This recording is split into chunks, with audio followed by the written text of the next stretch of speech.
Hello everyone, how are you all? I hope you all are fine.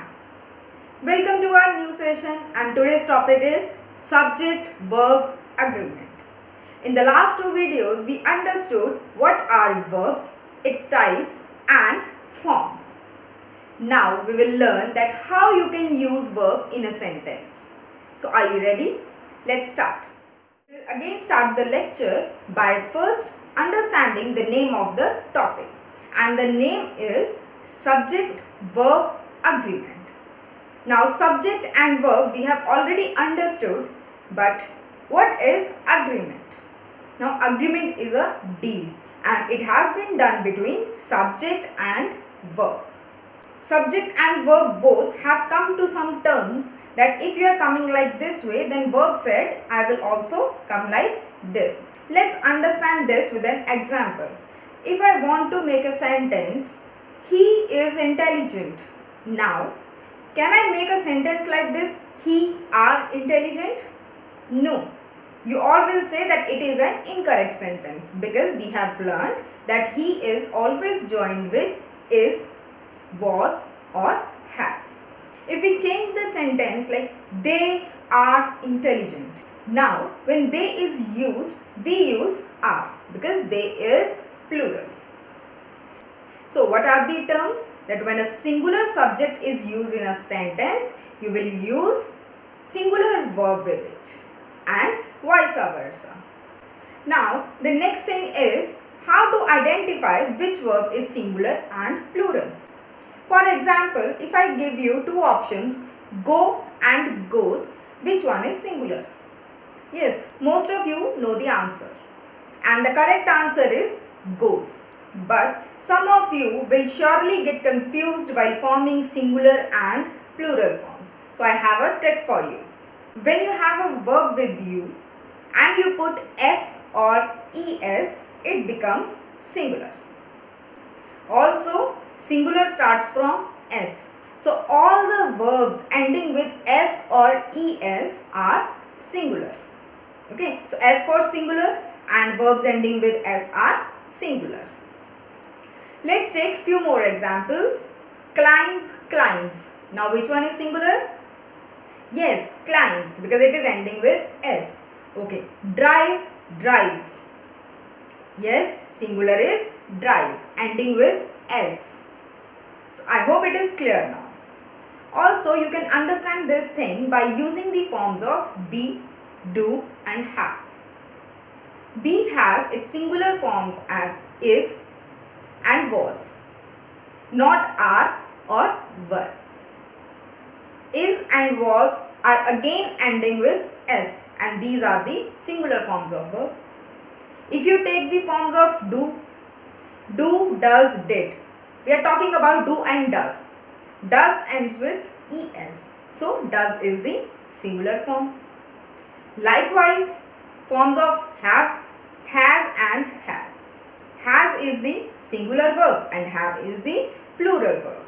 So now you can easily recognize which is singular and which is plural verb. One more thing which you have to understand is modals do not change themselves with the change in the number of subjects. Modals are can, could, may, might, must, any. So these modals never change with the change in subject. And you must know that we use the plural form of the verb with modals. Like if you want to say I can do it. Now with modal can, you will always use do, the plural form of do, and the singular form of do is does. You cannot make a sentence like I cannot does this or he cannot does this.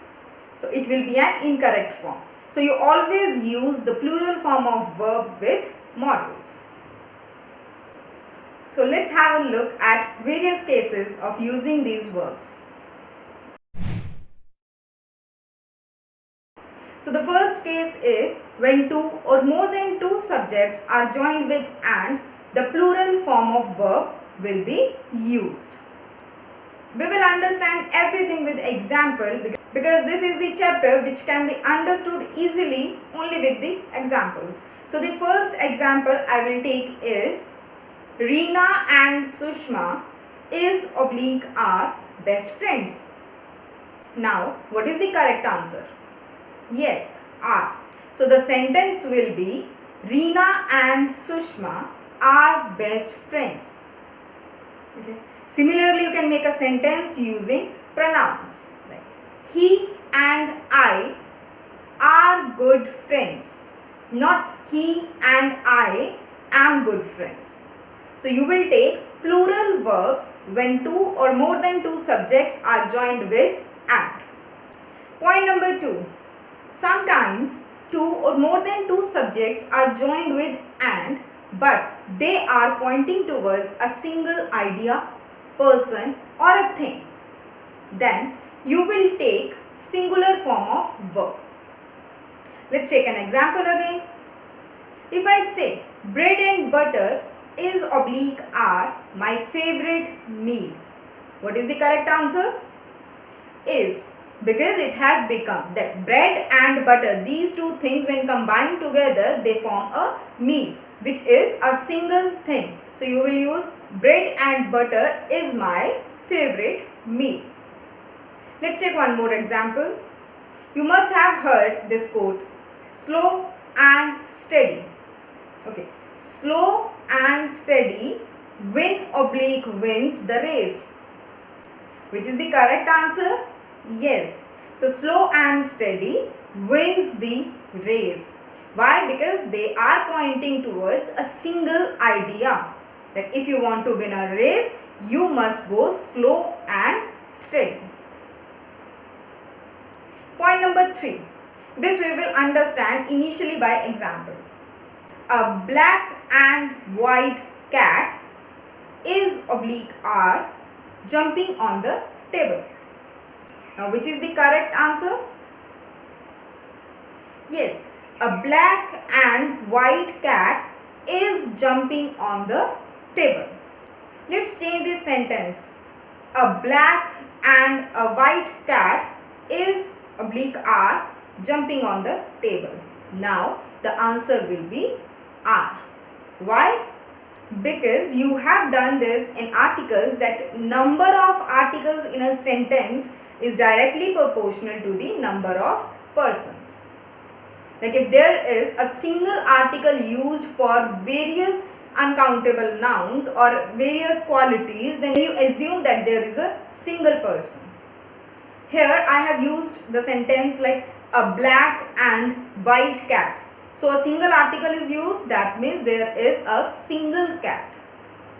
So you have used is. And when I used two articles, a black and a white cat, that means there are two cats, one is black and one is white. So like this you can understand that how many subjects are there in a sentence. So the second case is when subjects are joined with neither, either, nor, or, either or, neither nor.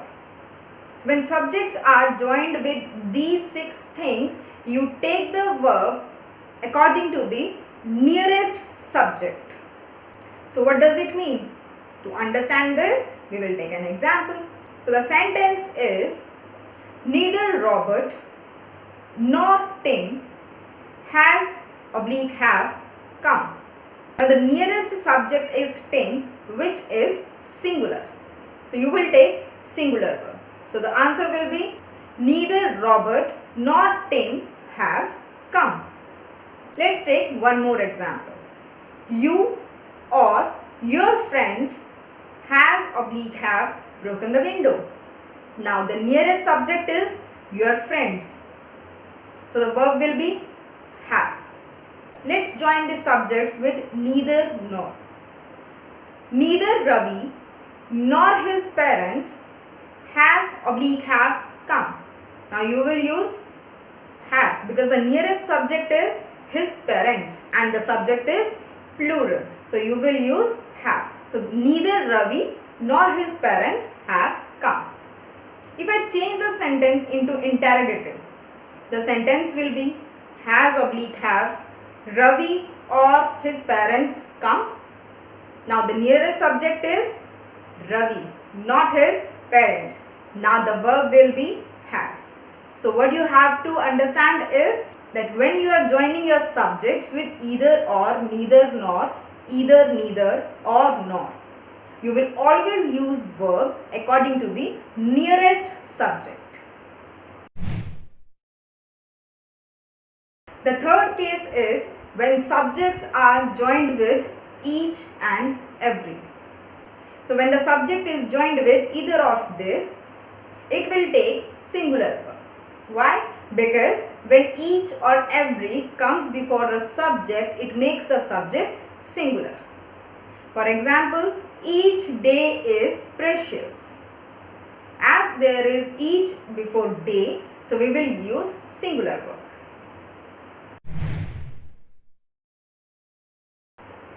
The fourth case is when subject is joined with one of, none of. They both take plural nouns. Why plural nouns? Because one of means one out of many. You cannot take one out of one. So you need one of many. So it will be always one of my friends, not one of my friend. Okay. Similarly, none of my friends is correct, not the none of my friend. So it always takes plural nouns. But as the subject is singular, because we are taking one or none, the verb used will be singular verb. Example is, one of my friends has shifted to America. Now, only a single friend of the person has been shifted, not many friends. So we will use singular. None of my uncles comes here. Whenever a noun is used with one of or none of, it will be plural, but the subject is singular. So the verb used will always be singular. The fifth case is when the subject is a collective noun. What kind of collective nouns? Like team, committee, jury, etc. So these kind of collective nouns take their verbs according to the actions. When they are working together, they are considered as a single unit and you use a singular verb. But if there is any kind of dispute, any kind of differences in them, or they are working individually, then we will use plural verb. Example, the committee is unanimous in its decision. Unanimous means to take a decision collectively. Now they are working together, so we have used is. And if we say the committee are divided on this issue. Now they are being divided, so they are working individually or there is a dispute between them. So we will use plural verb.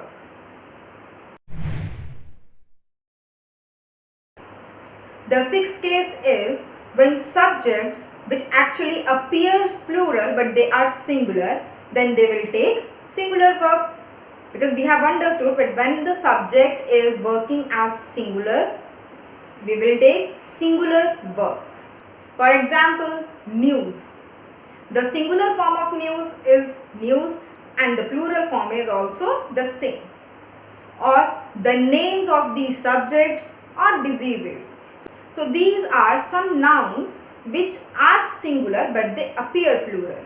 For example, if we take the name of these subjects as physics, mathematics, so they appear to be plural but we use singular verb with them. What will you say? Mathematics is an interesting subject or mathematics are an interesting subject? Is? So yes, because it is actually a singular subject.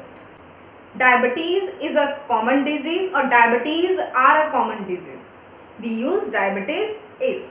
This way there are some subjects which appear. So that's all for this session, and in the next video we are going to solve its exercise. Till then, take care. Bye bye.